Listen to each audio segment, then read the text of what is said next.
days just to avoid this vote that's finally going to happen today.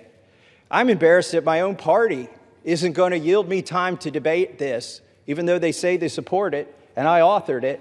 They don't even want to yield me time to debate this during the bill debate. But I'm thankful. Let me tell you who I'm thankful to. These three brave women, Marjorie Taylor Greene, Nancy Mace, and Lauren Boebert, they have been threatened. They have been intimidated.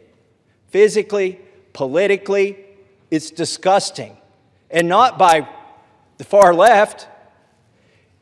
They have been intimidated by people in our own party. And for what? For seeking justice for these victims.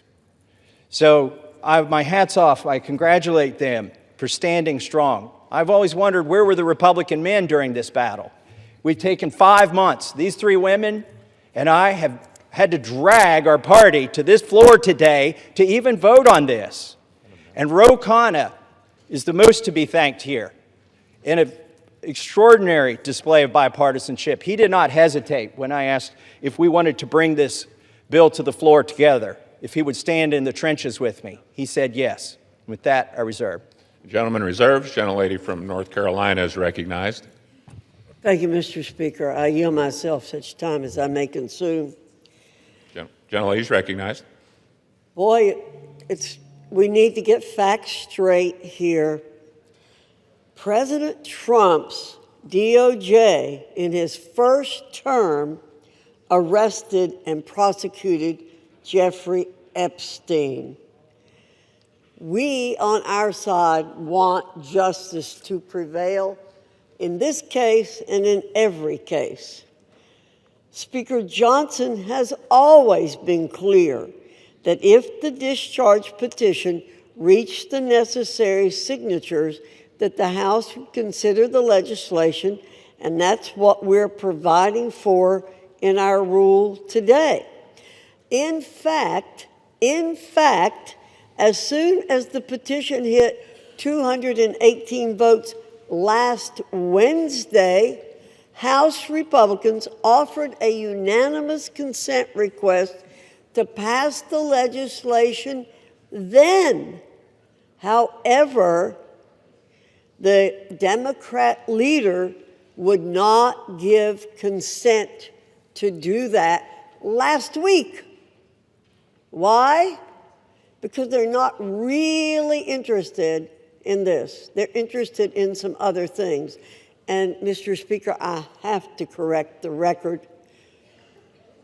Mr. Massey did not request time from me. I'm the person who controls the time on the Republican side, and he did not request time from me, or I would have given him time. I reserve. Gentlelady reserves. Gentleman from Kentucky is recognized. I'd like to now recognize the gentlelady from South Carolina for 5 minutes, Nancy Mace. Gentlelady from South Carolina is recognized for 5 minutes. Thank you, Mr. Speaker. And I want to thank my colleagues today for the time, Mr. McGovern and Mr. Khanna, for the 5 minutes on the floor to speak about an issue that is not political for me. Helping the survivors of Jeffrey Epstein and his horrific, gruesome, brutal sex trafficking ring is deeply personal. And while we often have many disagreements about a lot of issues, maybe most issues, today they are allowing us to speak on the floor, and I want to thank my colleagues, Congressman Massey, Marjorie Taylor Greene, and Lauren Boebert, the four of us making history today over the discharge petition and delivering justice for those who have desperately fought for it for, in some cases, almost 30 years. I wore white today because I wanted to reflect on the innocence of the young women who had their innocence stolen from a demon named Jeffrey Epstein, from demons, friends of his, rich and powerful people who stole their innocence as young as 14 years old. It was taken from them, and they've never gotten it back. I'm also wearing white today to recognize the courage that it takes for women to come forward, the sacrifices to them personally, professionally, financially, the embarrassment, the humiliation, the shame that we still deliver on the backs of women who have been brutalized, who've been raped, who've been assaulted, the shame that the media pours over their heads, that their colleagues, their friends, their neighbors, their loved ones, because you come forward and because you talk about sexual assault, you are not a slut. It's not because of what you wore. You're not a whore. But that's how women are treated, and you're not lying. And I want every woman to know, every Epstein survivor to know, every woman across the country who is a survivor, who is a victim of assault, that today, we see you. And this fight and this vote tonight, I see it is about the Epstein victims, but it's about much more than the Epstein victims. This is about the powerless, taking power away from the very powerful. This is about giving women who never had a voice, giving a voice to the voiceless.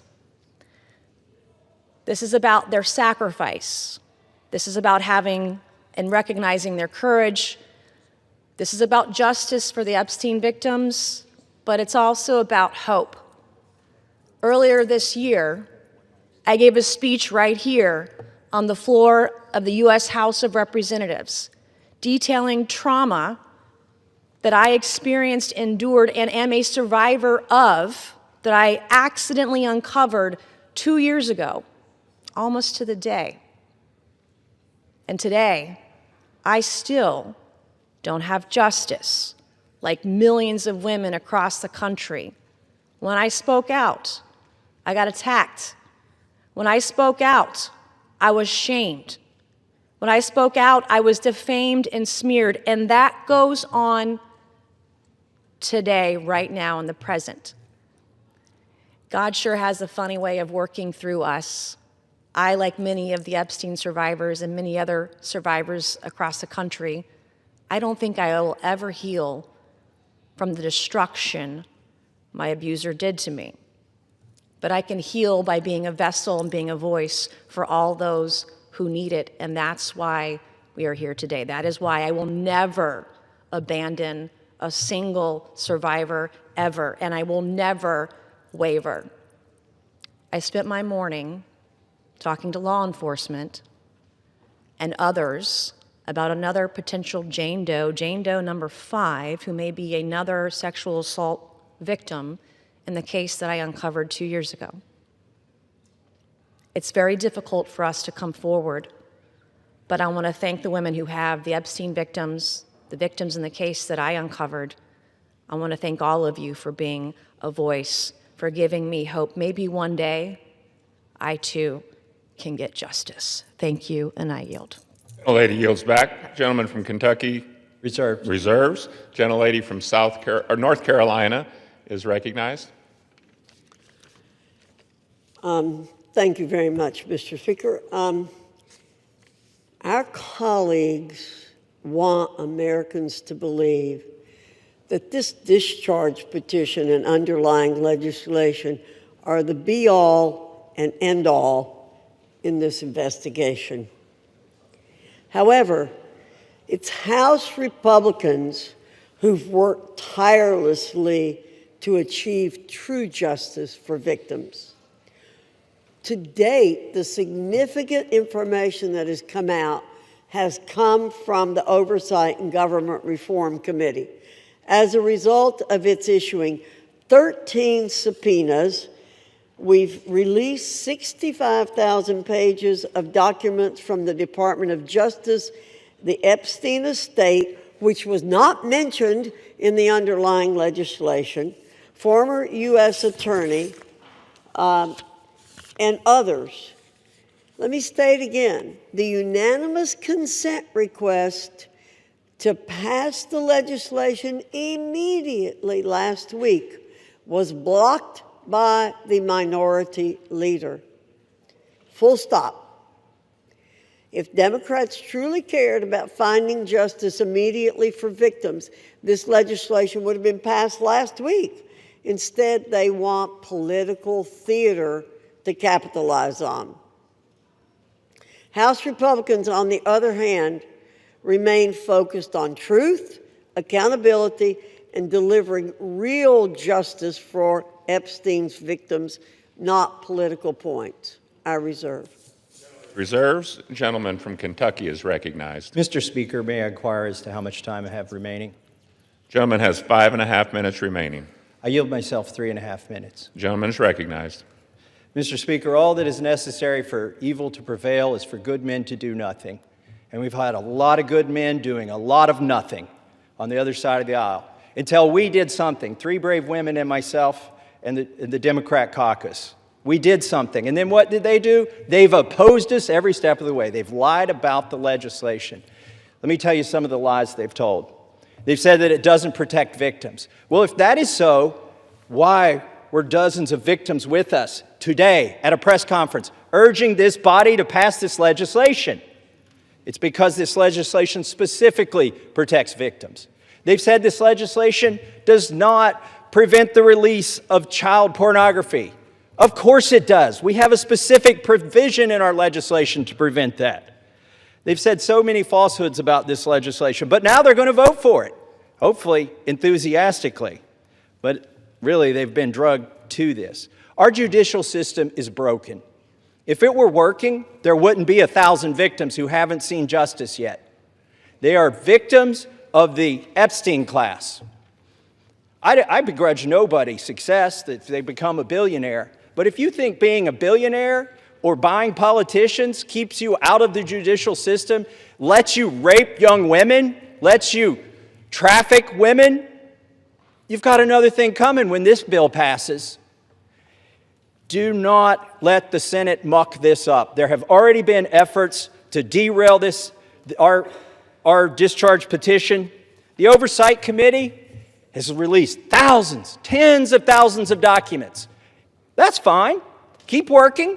How many names have you released? 0. You are still protecting, or the DOJ is protecting, pedophiles and sex traffickers. The time for that to stop is now. Now, our speaker says, oh, this bill needs amended in the Senate, and specifically, he's trying to create a loophole. He's trying to categorize the pedophiles as victims. He's saying, oh, we don't embarrass the people that went to the rape island. We should protect those names against unreliable accusations. Is he calling all of these victims unreliable? They've testified to the FBI. The FBI has these names in their possession. I asked the FBI director in a hearing, have you looked at the documents? No, he trusts everybody that's been there for decades. That is wrong. Do not let the Senate muck this bill up. And if you're a party to that in the Senate, you are part of this cover-up that we are trying to expose. I am sorry if one of your billionaire donors is going to get embarrassed because he went to Rape Island. That is what they have coming. In fact, they need to be on the other side of bars, a lot of them. Some of them will be embarrassed, but some of them need to go to prison, and the survivors know that. So how will we know if this bill has been successful? We will know when there are men, rich men, in handcuffs being perp-walked to the jail. And until then, this is still a cover-up. I urge my Senate colleagues, do not muck up this bill. The president has already said he will sign it. That means he will sign the bill that we have here today. Do not change this bill. He is ready to sign it.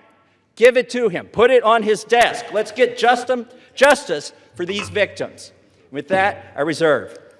The gentleman from Kentucky reserves. The gentlelady from North Carolina is recognized. Reserve. The gentlelady reserves. Is the gentlelady prepared to close? Yes, I am, Mr. Speaker. The gentleman from Kentucky is recognized. I yield the remainder of my time to Ranking Member Mr. McGovern. The gentleman from Massachusetts is recognized. Thank you. And first, let me say how much I admire the courage of my Republican colleagues who are beside me here today.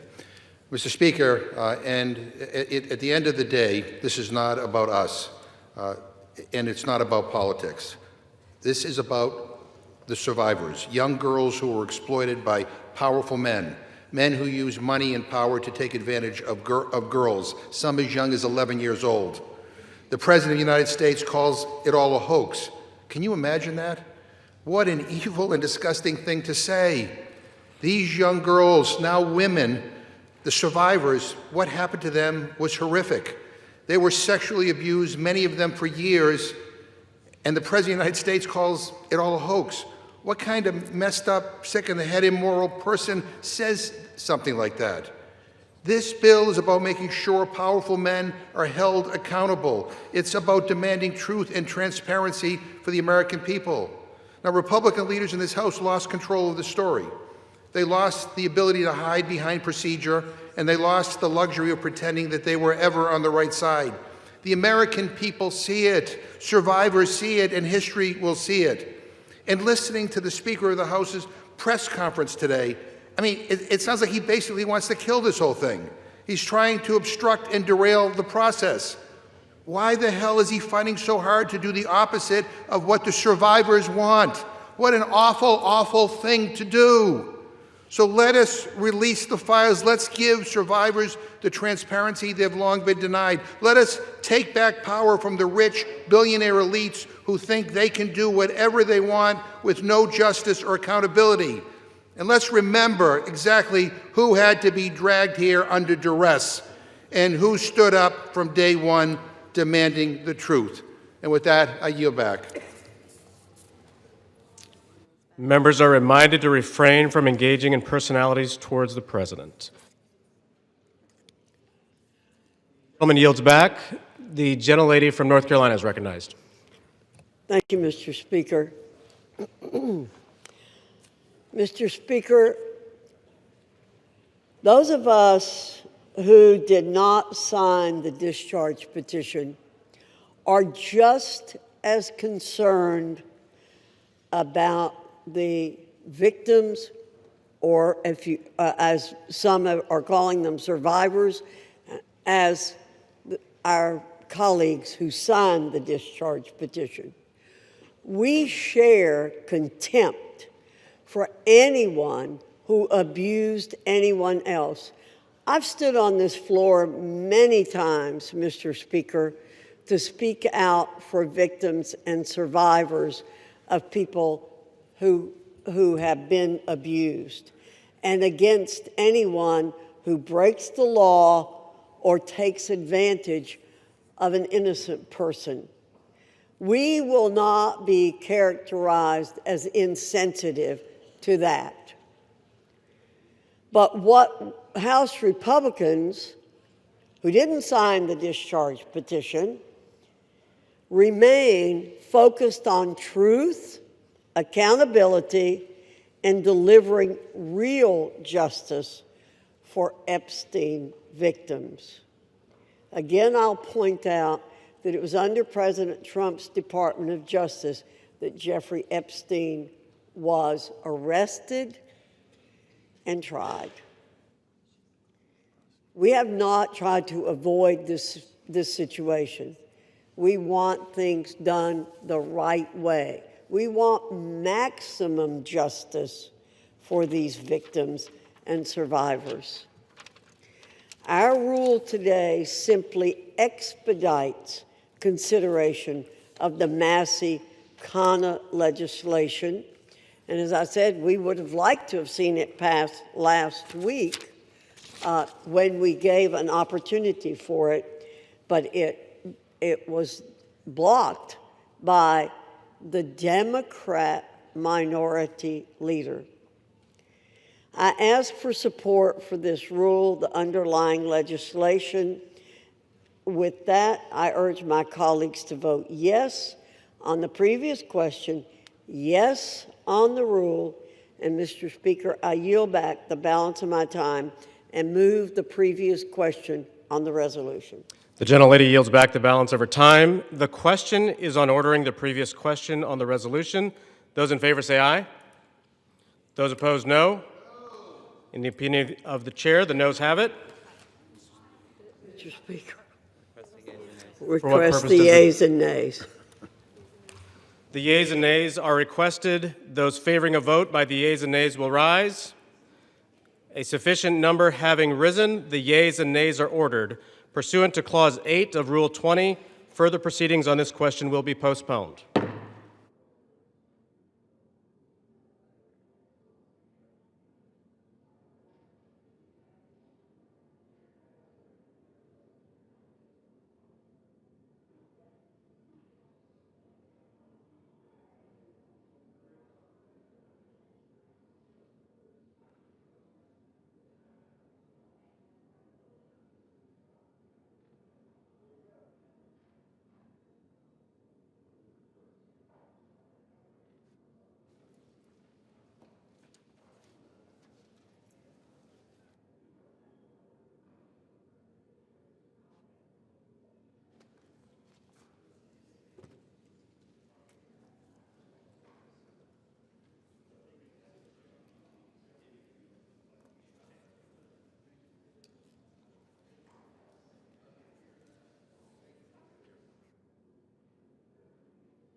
Pursuant to Clause 8 of Rule 20, the Chair will postpone further proceedings today on motions to suspend the rules on which a recorded vote or the yeas and nays are ordered, or votes objected to under Clause 6 of Rule 20. The House will resume proceedings on postponed questions at a later time. For what purpose does the gentleman from Ohio seek recognition? Mr. Speaker, I move to suspend the rules and pass H.R. 4405.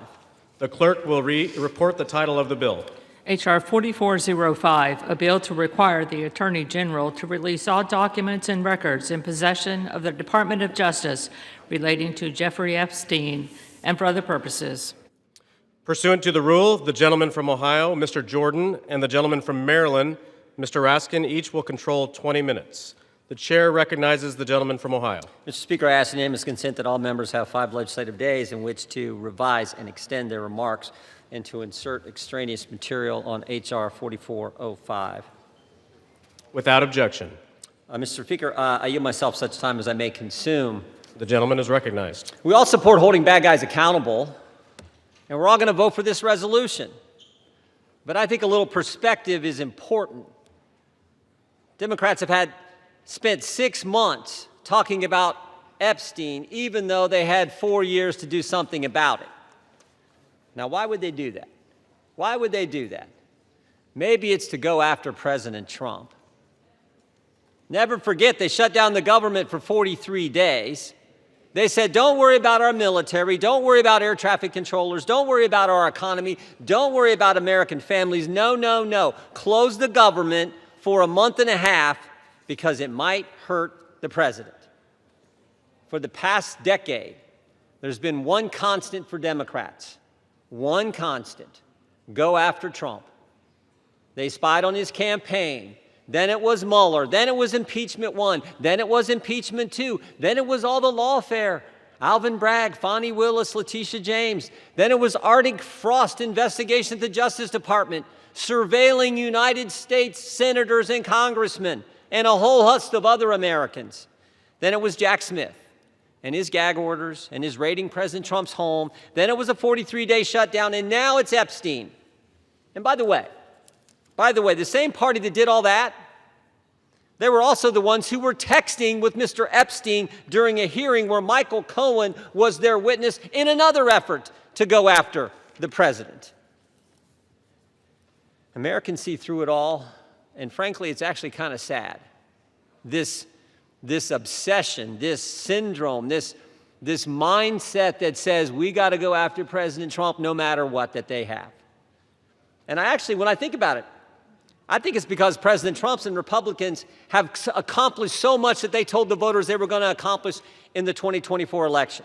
We're actually doing what we said we were going to do. President Trump said he was going to cut taxes, and he did. President Trump said he would secure the border, and he did.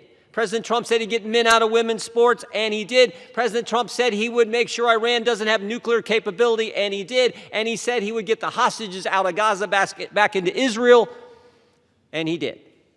All in 9 months. So I don't know what causes this mindset, this syndrome that the left has, but I know one thing. It is real.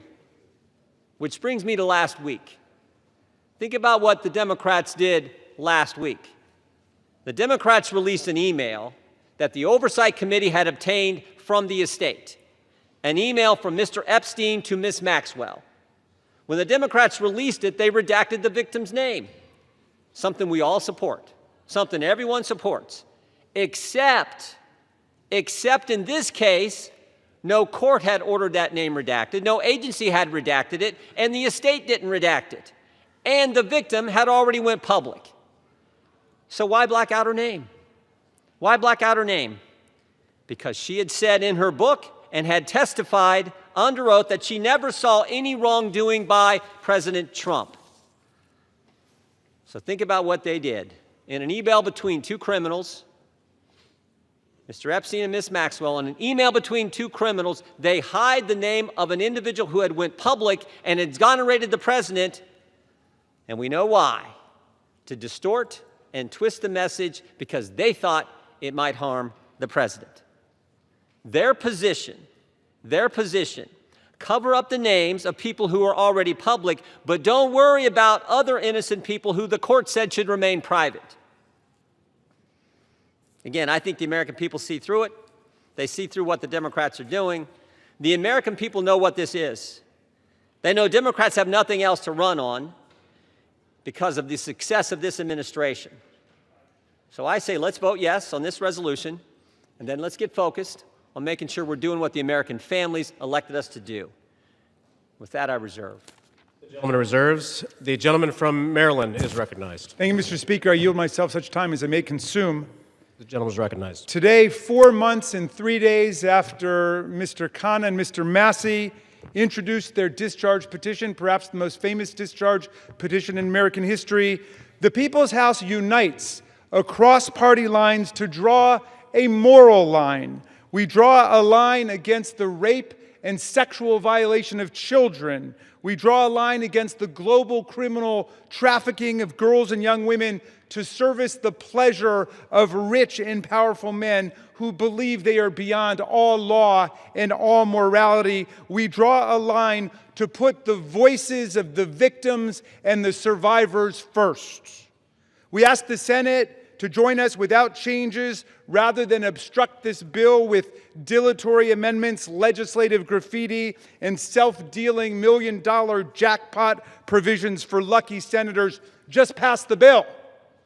We're finally voting today because of a bipartisan discharge petition led by Representatives Massey and Khanna and signed by 218 of us overthrew the determined obstruction of the Speaker. This forced vote means the House will no longer acquiesce in this astonishing real-time cover-up of a multi-billion-dollar global sex trafficking and child rape ring that has ravaged the lives of more than 1,000 girls and young women.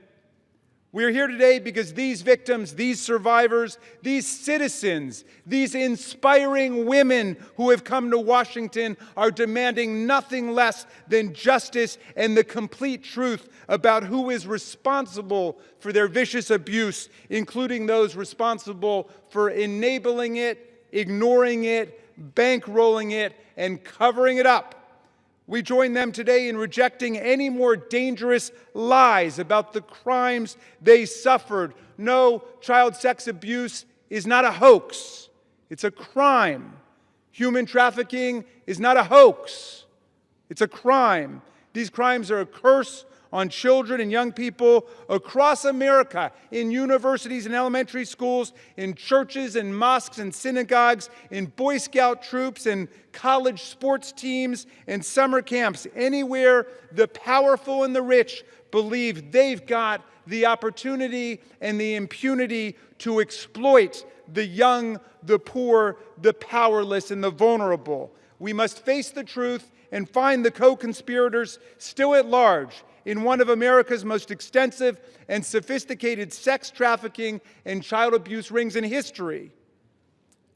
Release of the file will expose the role of everybody who facilitated and covered up these crimes, like J.P. Morgan Chase, Bank of America, Deutsche Bank, and Bank of New York Mellon, which executed billions of dollars in transactions related to these offenses, as well as any bank executives who participated in the sexual abuse of girls and young women. We must expose everyone who covered up these crimes, like Alex Acosta, the former U.S. attorney in Miami, Donald Trump's labor secretary, who gave Jeffrey Epstein an unbelievable sweetheart plea deal, immunized unnamed conspirators, and killed an investigation into Epstein's financial crimes that could have brought down the entire criminal network. And with that, I'm going to yield.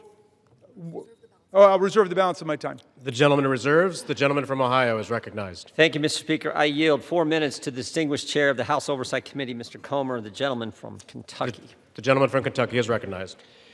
Thank you, Mr. Speaker. As chairman of the House Oversight Committee, I've always believed that sunshine is the best disinfectant.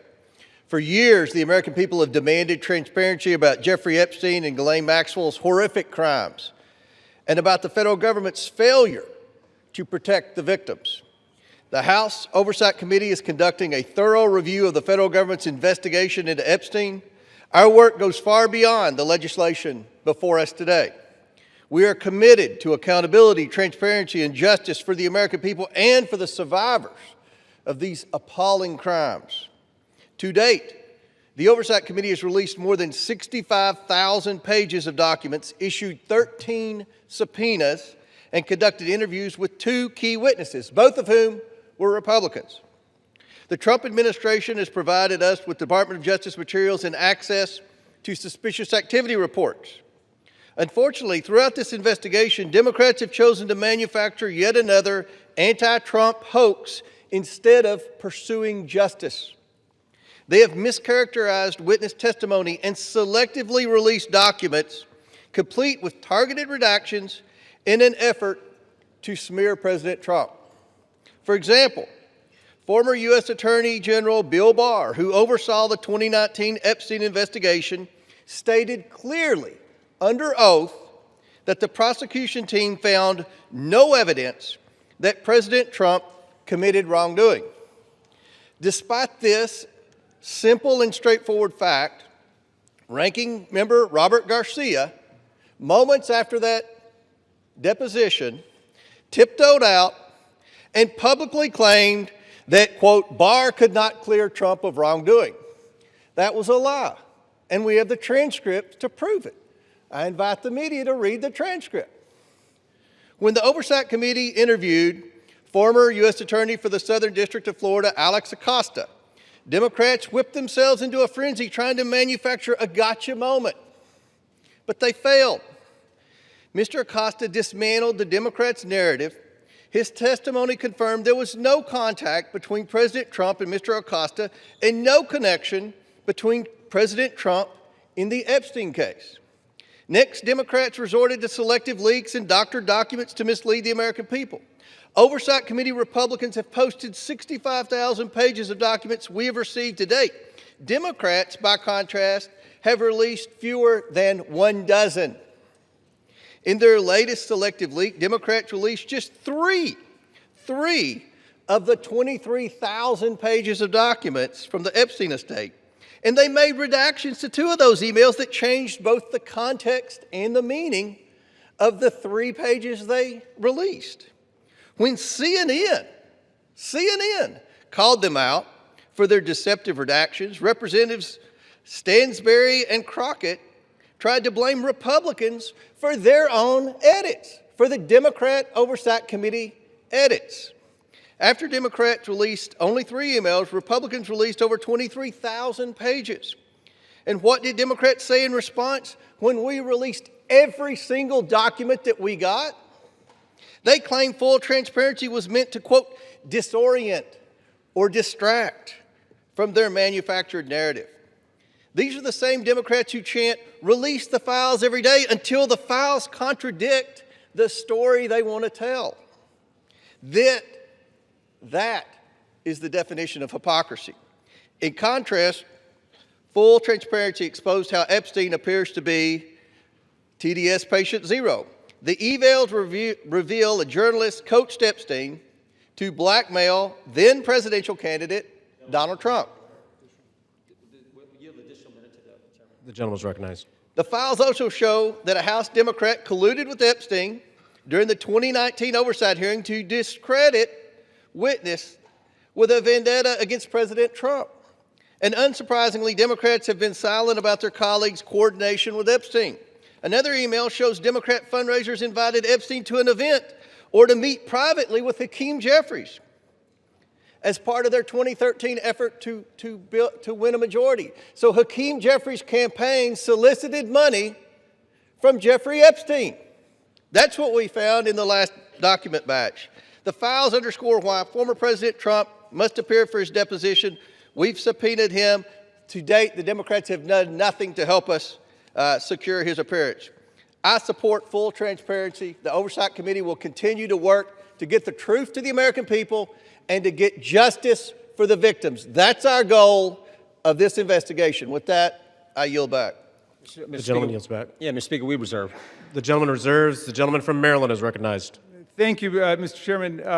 I should just point out that we've heard now from the two distinguished chairmen of the Judiciary and the Oversight Committee, and they've spoken almost exclusively to denounce Democrats. We have a bipartisan coalition here demanding the truth about the largest child sex abuse and trafficking ring, perhaps in American history, certainly in this century, and they want to just throw stones at the Democrats. What a remarkable failure of leadership we're seeing from the other side. And I imagine that the chairman of the Oversight Committee will follow up his spectacular failure in trying to impeach President Biden with his spectacular failure in trying to block the resolution we brought to the floor today. I'm happy to yield 1 minute.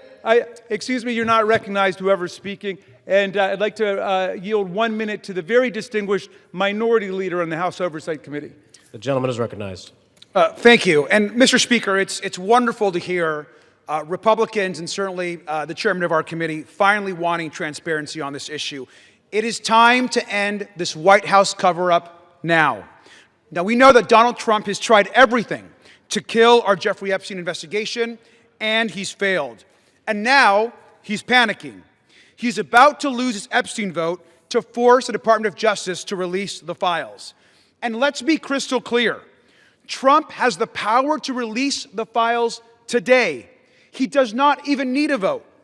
And he continues to defy the subpoena of the Oversight Committee to release all the files. What is Donald Trump hiding? What is Pam Bondi, the Attorney General, hiding? Why won't they release the Epstein files right now? And he must explain to the public why he moved sex trafficker and monster Ghislaine Maxwell to a cushy, low-security prison after her interview with Trump's personal lawyer. He should declare, and every Republican should say, that she does not deserve a pardon or a commutation. The gentleman's time has expired. 30 more seconds. I grant him 20 more seconds. We don't care how much money you have, what party you're in, how powerful you are. We should get justice for the survivors of Jeffrey Epstein. And our work on the committee is not over.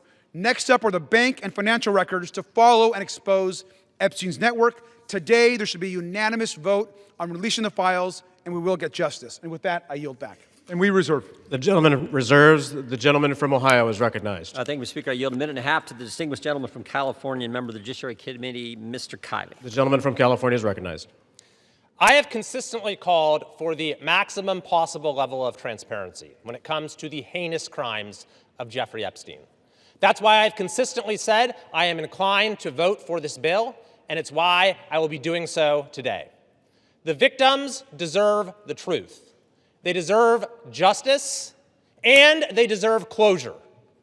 For months, they've had to wake up every day and see the name of their tormentor on the front page of every newspaper, on every TV channel, as has the broader American public.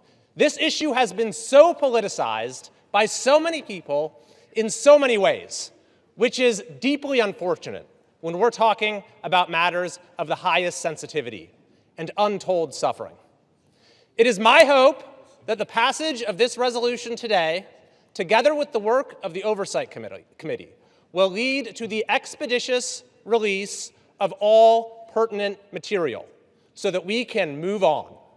Let's get accountability, let's get answers, and let's get this over with. I yield back. The gentleman yields back. The gentleman reserves. Yeah, we reserve.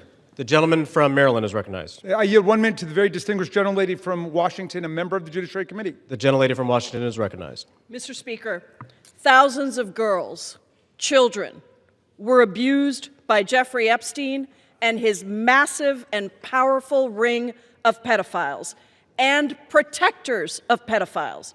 We can't say all their names here. We don't have time.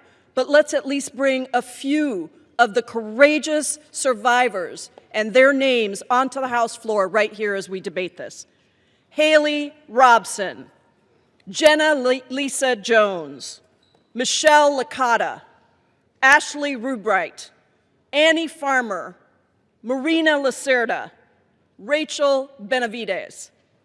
These women have carried a burden that they never should have had to bear. And today, they demand, we demand, the American people demand that we answer their clarion call to justice. Today, despite all the giant cover-up attempts by this administration and this Speaker of the House, we will vote to release all the Epstein files. To be clear, there is no protection for pedophiles, no protection for the rich and powerful men of either party who participated, who turned a blind eye, who winked and grinned while witnessing the horrific abuses of young children. Release all the damn files now.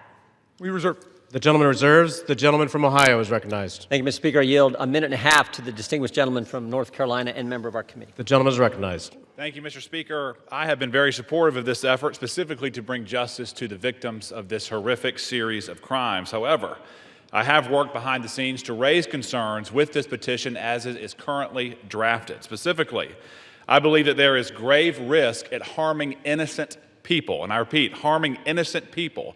When innocent people are harmed, that is not furthering justice. With an investigation of this size and a file that is as large as the Epstein files and as poorly defined as that is in this petition, there will invariably be people who are released pursuant to this discharge petition who had nothing to do with criminal activity.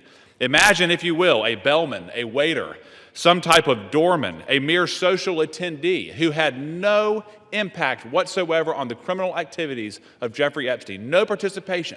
Their lives are forever ruined. And I'm reading specifically from the petition's language that prohibited grounds for withholding information in this file are embarrassment, reputational harm, or political sensitivity. And I would just submit, if you were going to be embarrassed, if you were going to suffer social harm, and that is all of the encompassed activity that you were a part of, you will be named in this petition. And I resent that. Innocent people should not be harmed when we are pursuing justice. I understand the political nature of this petition. I resent the fact that there was not room for good faith amendments. And I urge the Senate to protect innocent people. I yield back. He yields back. The gentleman reserves. The gentleman from Maryland is recognized. Thank you. I'm yielding 1 minute to the distinguished gentlelady from California, Representative Kamlager Dove. The gentlelady from California is recognized. Mr. Speaker, 1 in 3 women and girls around the world are physically and sexually assaulted each year. Of the 152 women in this body, that means 51 women. It includes your daughters, your sisters, your nieces, your mothers. And with the Epstein files, we have a chance to change that. But real talk, the administration doesn't need a discharge petition. It has not complied with the subpoena, and it has the power to release the files today. Instead, the man in the most powerful position in the world has used the full weight of the government to block and obfuscate and deflect the full release of the files. It is the same person who intimidated female members of Congress to withdraw names from the petition, who responded quiet piggy to a female reporter who asked about the files, and who nominated an alleged sexual predator to be our AG. It is the same person whose name appears more than any other in the Epstein emails. And in the pantheon of violence, a sexual predator is the worst of the worst. So why protect him? It's also curious that the judiciary is managing this debate and has not even had this come before the committee. I wonder why. Release the files now! We reserve. The gentleman reserves. The gentleman from Ohio is recognized. Thank you, Mr. Speaker. I yield 2 minutes to the gentleman from Texas, Mr. Roy, chairman of the Constitution Subcommittee. The gentleman from Texas is recognized. I thank the chairman. Today, a united Republican Party and a bipartisan supermajority is going to pass a bill to increase transparency regarding the egregious abuses by Jeffrey Epstein, a goal that anyone of conscience desires. That is, in totality, an important statement to check the rich and the powerful. Remember how we got here. After decades, it was President Trump's Department of Justice that indicted Jeffrey Epstein in July of 2019. It was President Trump's DOJ that arrested and indicted Ms. Maxwell. It was the Republican-led Oversight Committee, through 13 subpoenas, that has released 65,000 pages of files in just 10 months. Meanwhile, my colleagues on the other side of the aisle have largely ignored this issue. It was Democrats who redacted an email to mislead the American people about the truth of a witness that exonerated President Trump.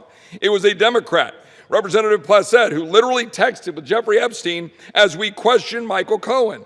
It was Democrats who shut down the government, resulting in the delay of swearing in of members. As we vote to pass this legislation, and it will pass, it is impossible, however, to avoid problems with its politicization.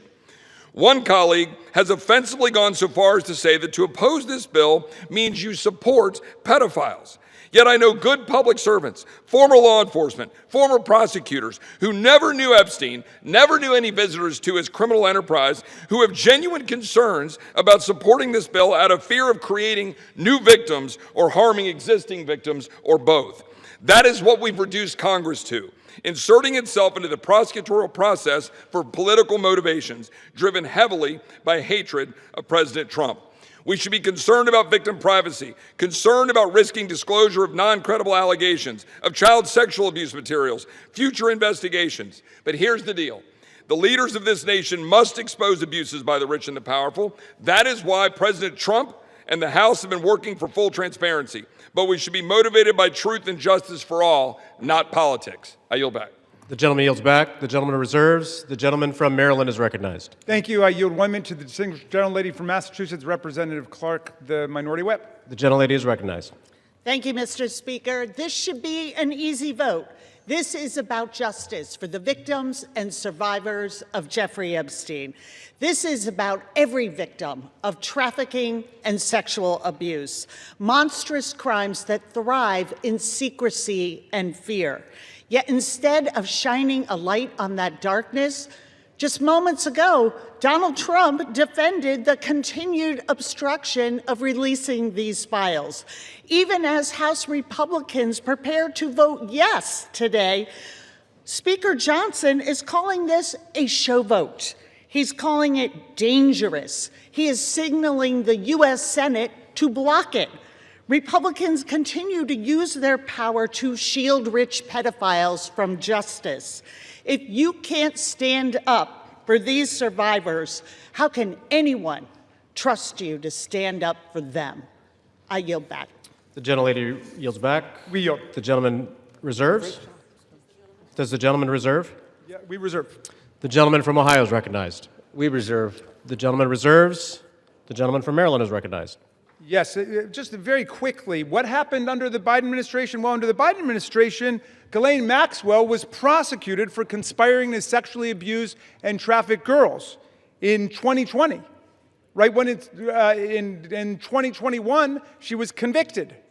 In December of 2021, after a month-long trial in Judge Nathan's courtroom, in 2022, Maxwell was sentenced to 20 years in prison under the Biden administration for sex trafficking and sexual abuse of minors. But when President Trump took office in January of 2025, they killed the investigation. They assembled all the materials, they got all the prosecutors together, and they terminated the investigation. I yield 1 minute to the distinguished gentleman from Illinois, Mr. Raja Krishnamurthy. The gentleman from Illinois is recognized.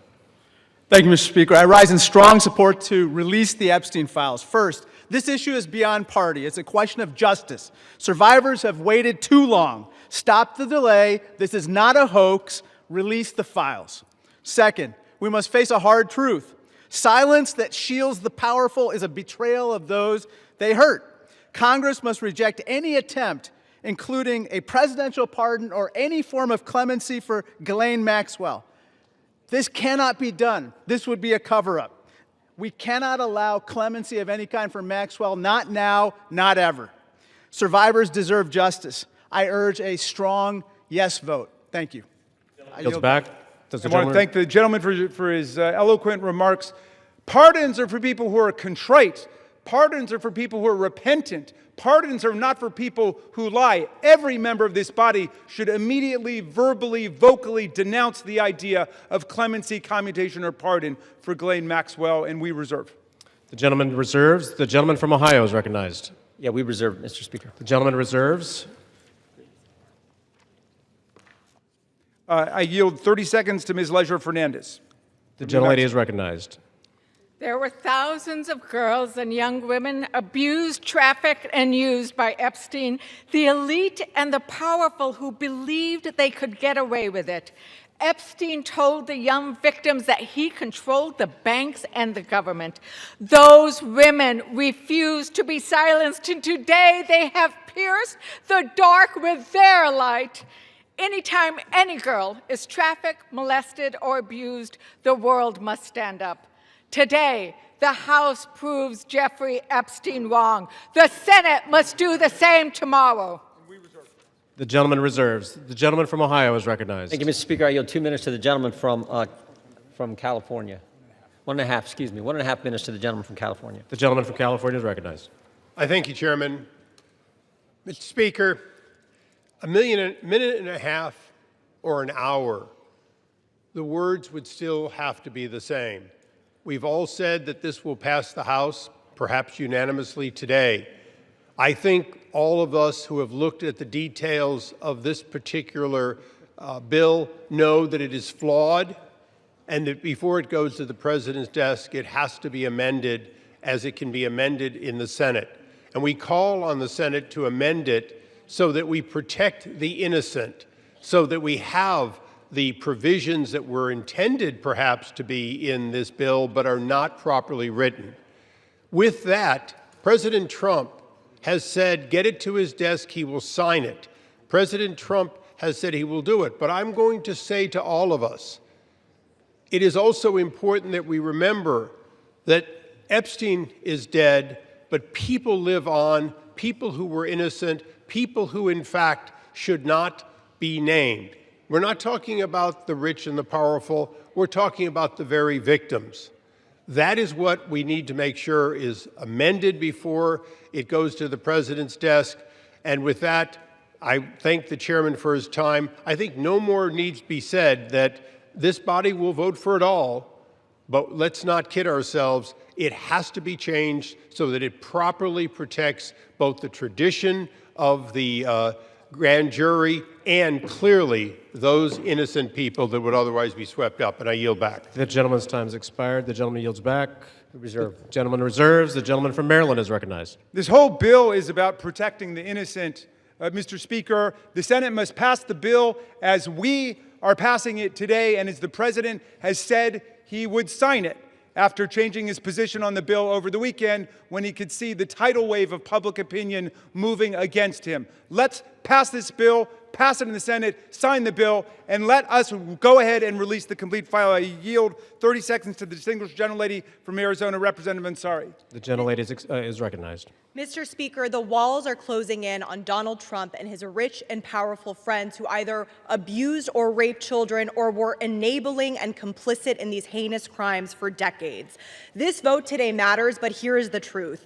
Donald Trump could direct the Department of Justice to release the files today. He is choosing not to. They are already under subpoena, led by oversight Democrats, and have refused. This is an ongoing cover-up by the Trump White House, and Mike Johnson and the House has been complicit. What is Trump hiding? Why not release the files today?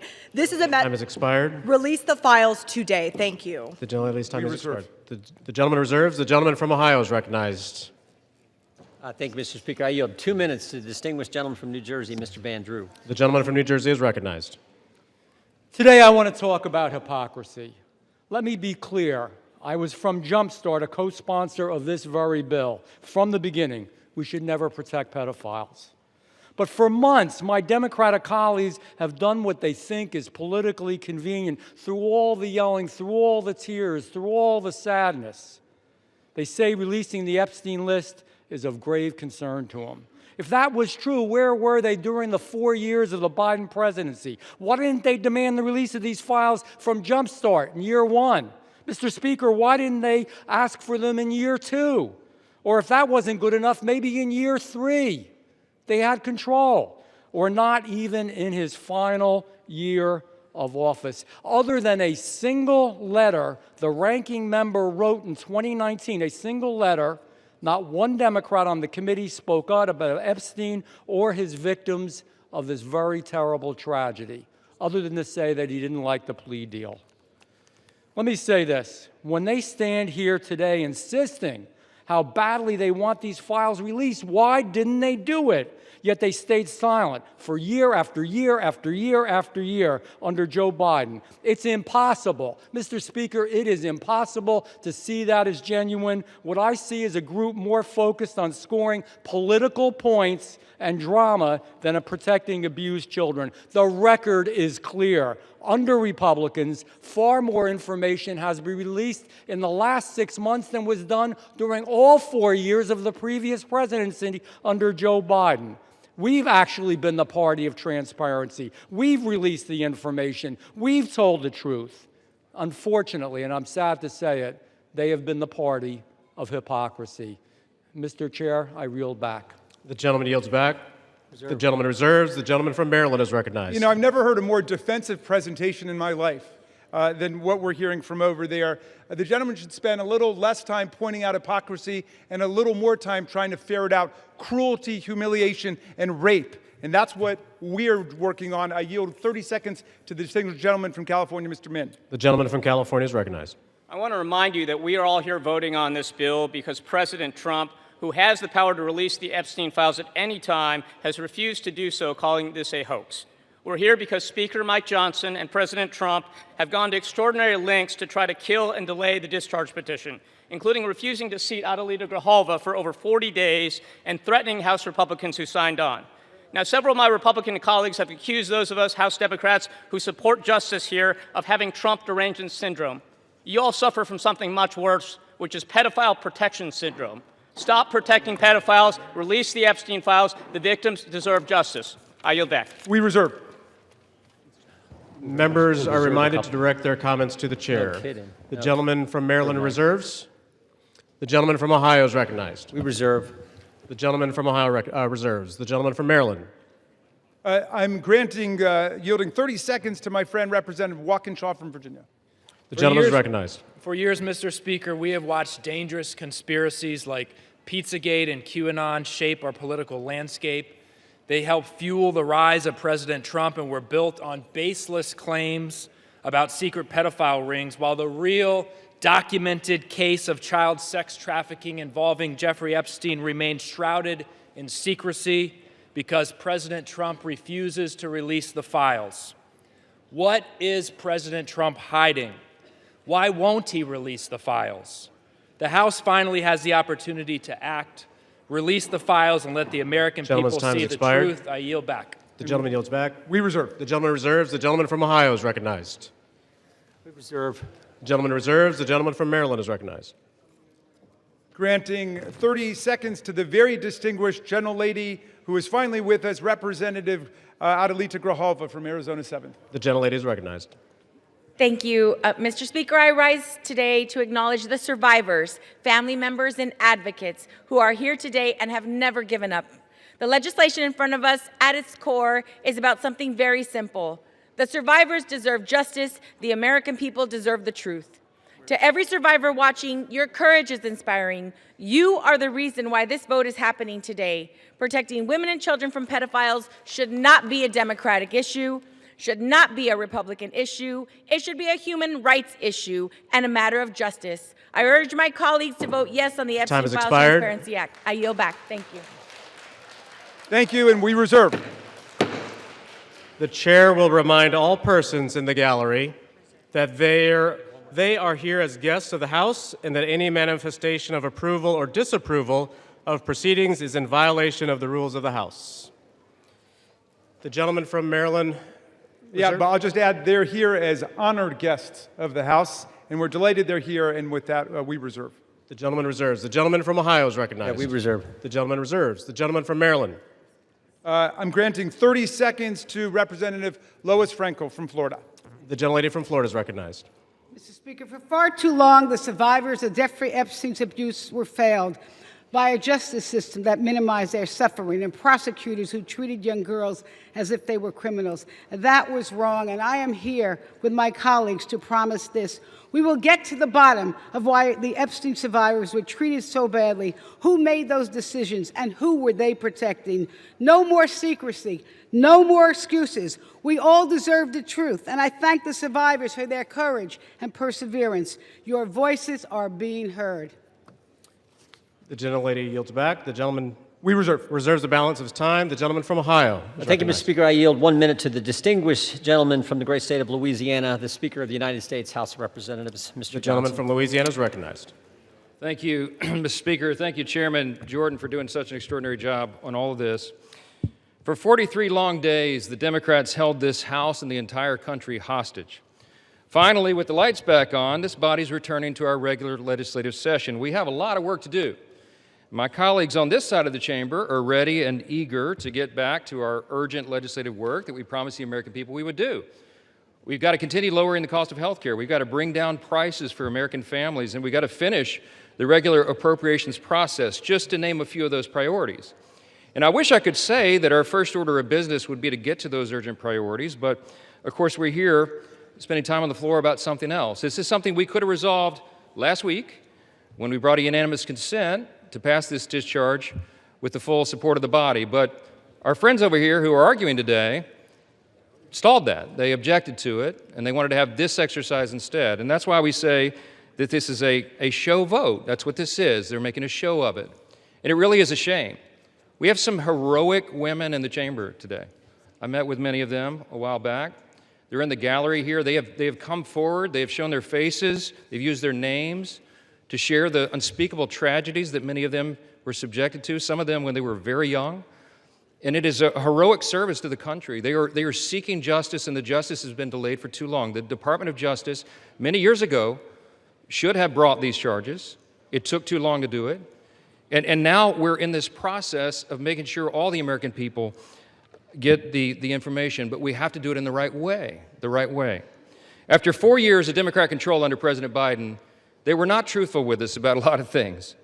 The Democrats insisted the border was secure. We knew it wasn't. They insisted that inflation was transitory. We knew it wouldn't be. They misled the American people about the obvious mental and physical decline of the previous commander-in-chief. And now those same Democrats are demanding transparency. Suddenly, transparency is their new word. Out of nowhere, they've taken a curious concern in the Epstein investigation, all in the name of that, in the name of transparency. But the question has been asked here many times during the debate on the floor, and everybody questioning why it is that Democrats have done this right now have to look at the obvious facts. The Democrats had all the Epstein files in their possession for 4 long years under the Biden presidency. The Biden Department of Justice had these files, and no one on this side who is breathless today about the urgency of this release ever said a word about it. And it was the Democrats who could have urged President Biden's Department of Justice to go beyond prosecuting just Epstein and Ghislaine Maxwell, but they didn't do it. And so it's a fair question to ask today, why now? Why the sudden urgent interest in Jeffrey Epstein? Look, we know why. It's because the Democrats were never interested in transparency or executing justice or protecting the victims of this unspeakable tragedy before. The simple truth is obvious for everybody to see. This is a political exercise for Democrats, and it pains me to say it. I wish that was not the truth, but it is, and it's undeniable. This is as deceitful and dishonest as their pointless stunt was to shut the government down.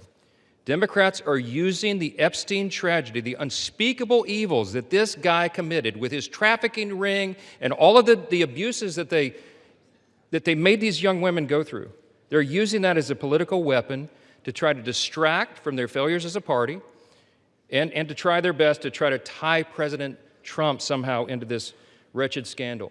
The president had nothing to do with it. He's been very clear, and he has nothing to hide, and that's why he's endorsed the vote today. I suspect this vote will be probably unanimous. But here's the important point that everybody needs to understand. We have been advocates of maximum transparency. but we have also insisted that the victims be carefully protected. The Oversight Committee has been doing extraordinary work, and we've got some of the most vigorous advocates on the Republican and Democrat side on the Oversight Committee. They've been working in earnest to deliver transparency for the American people and to do it in a responsible manner. What do we mean by that? The bipartisan effort over there is already producing all the results that the discharge petition seeks and much, much more. Chairman Comer and all of these advocates over there have been releasing thousands of documents, for example, from the Epstein estate. By the way, in my view, that's been the greatest treasure trove of information because it's yielded for us Epstein's own personal flight logs, his financial records, his daily calendars, and so much more. But importantly, none of that was addressed or is addressed in the legislation that's being voted on today. The estate files wouldn't even have been encompassed in that. And so it goes to show that the Oversight Committee is doing it the right way. From the very beginning, we've been insistent that this matter be handled carefully and with the utmost caution and care for the people who have been harmed. They should not be made to suffer any longer. We're talking about real people's lives at stake here, and young victims who don't want to be dragged into this political game that could get hurt further. But the Democrats are rushing the release of thousands of unsubstantiated documents that may be included in this, that are going to be in the public domain with the passage of this bill. And there are serious deficiencies in the legislation that I have noted at length, and Republicans have to work to address those deficiencies in the Senate if and when this legislation is advanced. I stood before the American public today at our press conference, and I explained in detail the dangers of the discharge petition. We have posted at my website, speaker.gov, a summary. The legal counsel, a small army of lawyers, put this together. I used to be a federal court litigator. Many of my colleagues who have spoken today were. We understand the dangers of how this was haphazardly drawn up. And among them, by the way, Mr. Speaker, before I forget, I seek unanimous consent to enter into this document into the record. It's on the website. It's entitled, How the Flaws of H.R. 4405 Could Re-Victimize Epstein's Victims, Create New Victims, and Damage the Judicial System. It is dated today. Thank you. And it summarizes just 5 or 6 of the major concerns. Among them, it fails to fully protect victim privacy.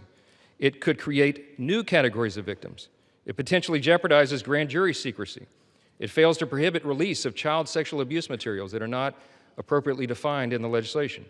It jeopardizes future federal investigations, and we have national security concerns regarding classified information. We'll put this in the record because we need the legislative record to reflect what is the legislative intent behind this vote. I used to litigate cases. We would litigate federal statutes and whether or not they could survive, and legislative intent is important, and we need to say clearly for the record, as a Speaker of the House, I'm saying to you, this legislation that will pass today is flawed and it must be amended. The question is, why didn't we amend it here before we passed it? Because the authors won't allow it. Because under the rules of the House, under a discharge petition, they have to agree to consent for the legislation to be amended, and they're not doing that.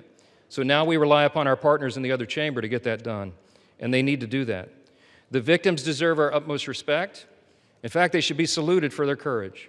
And the young women who have not come forward, who are now, some of them are middle-aged women who have not come forward, also deserve our respect, and they deserve to be protected. Republicans support transparency. We want maximum transparency, especially when it comes to disclosing the names of anybody who had anything to do with these evils, anybody who conspired with or aided in any way Jeffrey Epstein. They must be brought to justice.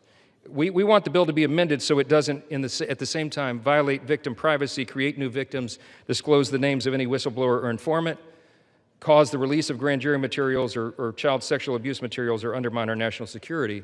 And if and when the Senate takes this up, we will work with our colleagues over there to make sure that these things are corrected. I'll just close with this simple thought. We've been at this a while. It's drug on for a while, but it's time for this to come to light. I expect that this will be a unanimous vote, and it will reflect what I think every member in this chamber, and I'll say this now, at least in recent days, every member of the chamber on the Democrat side, they didn't say anything for 4 years, but they're for maximum transparency now, and so is this side. But we want to do it in a respectful and careful manner so that we don't subject innocent people to further harm. And that has been the whole thing. I told all my members today I'll be voting yes on this, and I suspect almost everyone will. We'll send it to the Senate, and we hope it's corrected. Thank you for the time, Mr. Speaker, and I yield back. Gentleman reserves. The gentleman from Maryland is recognized. I'm yielding to Mr. Gomez for the sole purpose of making a parliamentary inquiry. Mr. Gomez is recognized. Mr. Speaker, I rise to ask a point of parliamentary inquiry. Is this an appropriate time to point out that the Republicans named children's savings account in their so-called one big beautiful bill after Donald Trump, someone connected to one of the most notorious pedophiles in this country, or that the Speaker of the House just lied on the floor by stating that there was protections, there isn't protections for the victims in the Epstein bill. The gentleman is no longer recognized. The gentleman from Maryland, you are recognized. Thank you. I am prepared to close. I've got no more speakers on my side. The gentleman reserves. Gentleman from Ohio is recognized. Thank you, Mr. Speaker. No. Gentleman from Ohio has 30 seconds. Can I inquire how much time is remaining? 30 seconds.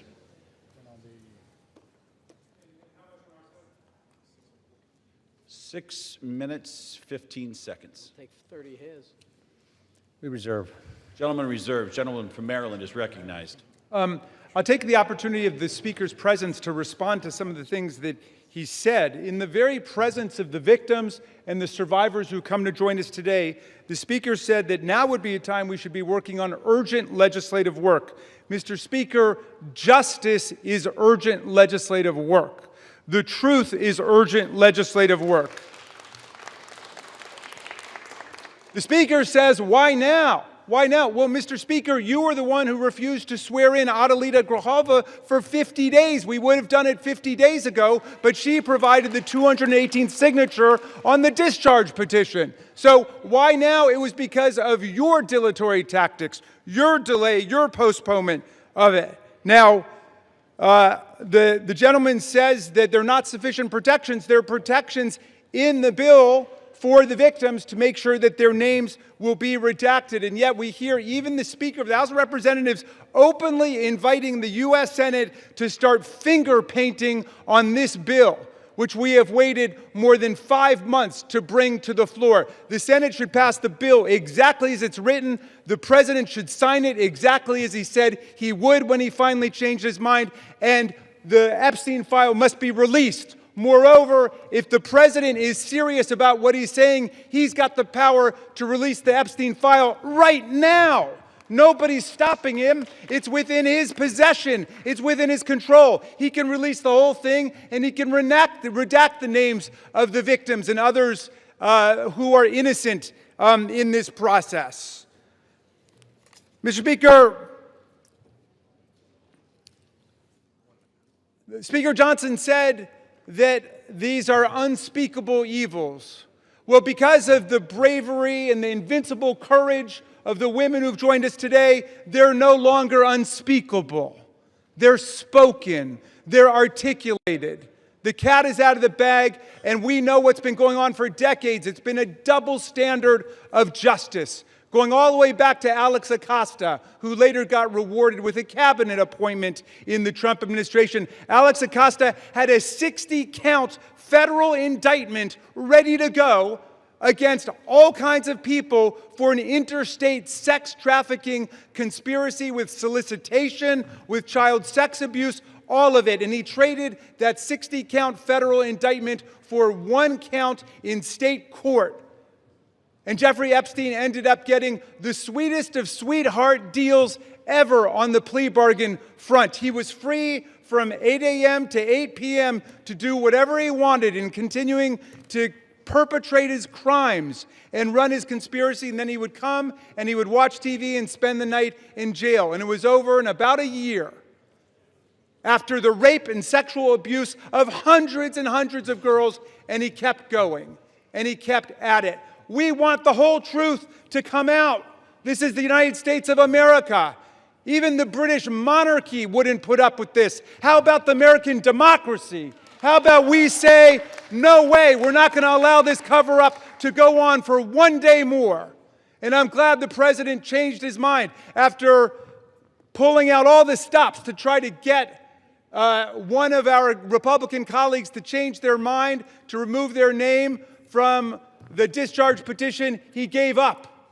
And I want to salute the gentlelady from Colorado from having the courage to stand her ground in the Situation Room in the White House and say, no, she wasn't going to be bullied.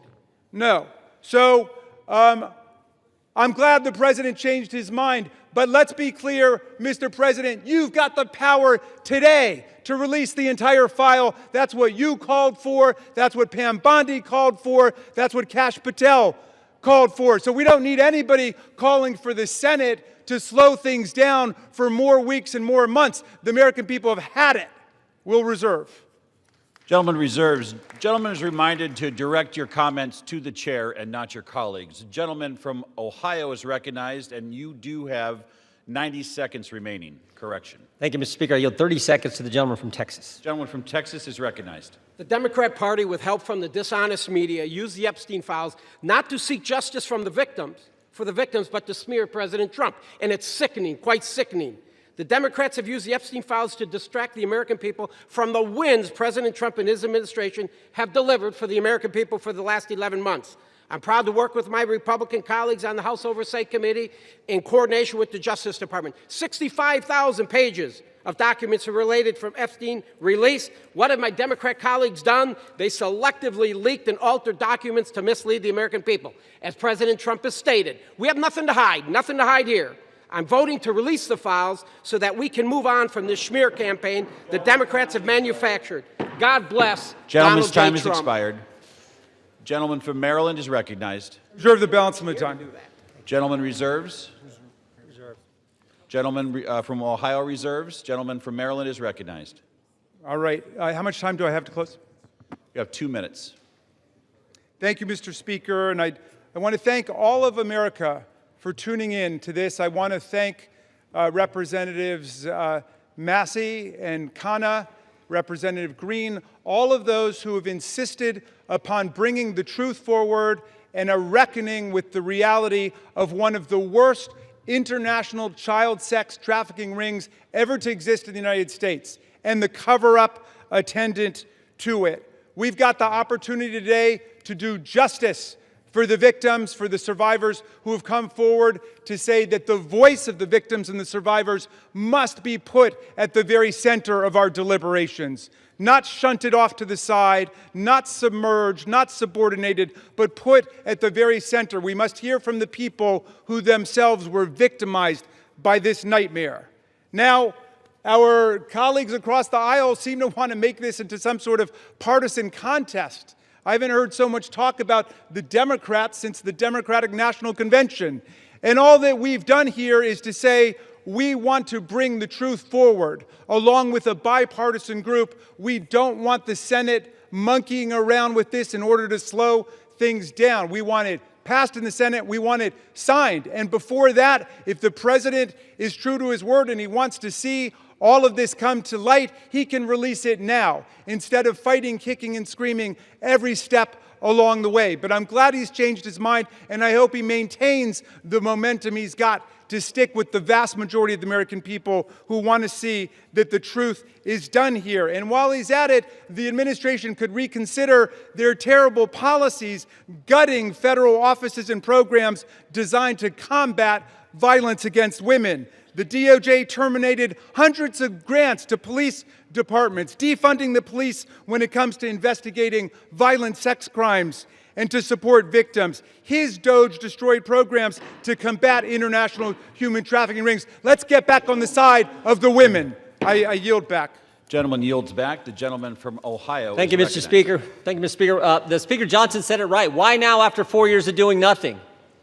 Because going after President Trump is an obsession with these guys. Best example is John Brennan testified in front of our committee under oath, said he was not involved with the dossier. Only problem is Tulsi Gabbard declassified a report, released that report, and it said exactly the opposite. And she related a story in there where a CIA official went up to Mr. Brennan and said, we shouldn't include this in the report. And John Brennan's response was, yeah, but doesn't it ring true? Forget the facts, forget the truth, go after Trump, put it in. Same dynamic at work here. We're all for protecting innocent victims. We're all for exposing the bad guys who did bad things. But this is an obsession with the left. For 10 years, it's going after President Trump. So vote yes. Make sure the bad guys are held accountable. We all want to do that. Speaker Johnson's right. I think it's going to be unanimous. But understand what they're doing, because they had 4 years and didn't do a darn thing. With that, I yield back. Gentleman yields back. The question is, will the House suspend the rules and pass the bill H.R. 4405? Those in favor say aye. Those opposed say no. In the opinion of the chair, 2/3 being in the affirmative, the rules are suspended. The bill is passed, and without Can I request objection, a recorded vote, Mr. Speaker? The gentleman from Maryland is recognized. Yeah, I'm requesting a recorded vote. The gentleman from Maryland has requested a recorded vote. Those favoring a recorded vote will rise. A sufficient number having risen, a recorded vote is ordered. Members will record their votes by electronic device. Pursuant to Clause 9 of Rule 20, this 15-minute vote on the motion to suspend the rules will be followed by 5-minute votes on ordering the previous question on House Resolution 879, adoption of House Resolution 879 if ordered, and adoption of House Resolution 878. This is a 15-minute vote.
On this vote, the yeas are 427, the nays are 1.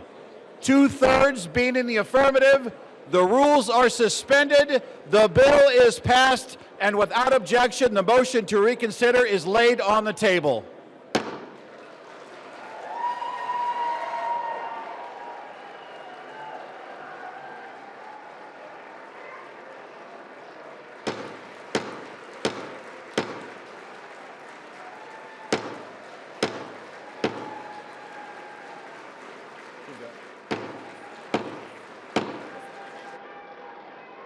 Pursuant to Clause 8, Rule 20, the unfinished business is the vote on ordering the previous question on House Resolution 879, on which the yeas and nays are ordered. The clerk will report the title of the resolution. House Calendar Number 47, House Resolution 879. Resolution providing for consideration of the joint resolution, Senate Joint Resolution 80, providing for congressional disapproval under Chapter 8 of Title 5 United States Code of the rules submitted by the Bureau of Land Management relating to National Petroleum Reserve in Alaska Integrated Activity Plan Record of Decision, providing for consideration of the joint resolution, House Joint Resolution 130, providing for congressional disapproval under Chapter 8 of Title 5 United States Code of the rules submitted by the Bureau of Land Management relating to Buffalo Field Office Record of Decision and approved Resource Management Plan Amendment, providing for consideration of the joint resolution, House Joint Resolution 131, providing for congressional disapproval under Chapter 8 of Title 5 United States Code